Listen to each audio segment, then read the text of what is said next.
Can I come back to the question of the food? So the reason why some foods can induce more reflux is because it acts on the function of the sphincter. So between the stomach and the gullet or the esophagus, there is a muscle, and this muscle is continuously contracting, so that the stomach and the esophagus are separated, in fact.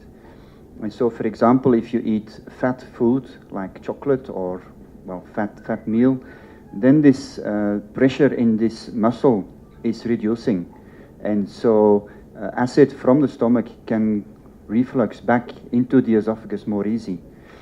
And the reason why obesity is increasing the presence of reflux is because it separates and reduces the function of the sphincter. So it pushes the stomach a little bit more into the thorax, and this separates two components of this muscle.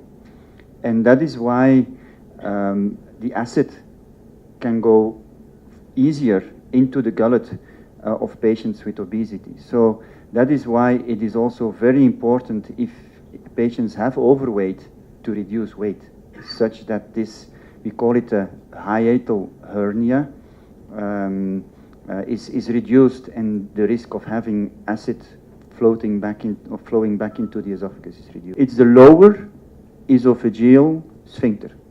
So there is two sphincters in the esophagus. One is above. When we swallow, this has to open, because otherwise the food can't go from our mouth into the esophagus. And at the bottom of the esophagus, there's another one, and this only opens if we swallow. So normally it's continuously closed, unless when we belch, for example, then it also opens, and it is during these kind of openings that acid can flow back. It's also a discussion in the literature to what extent even erosions of the teeth can be due to, indeed, acid, which is going back up even into the throat and the mouth. So there is still ongoing discussion, but there is some evidence.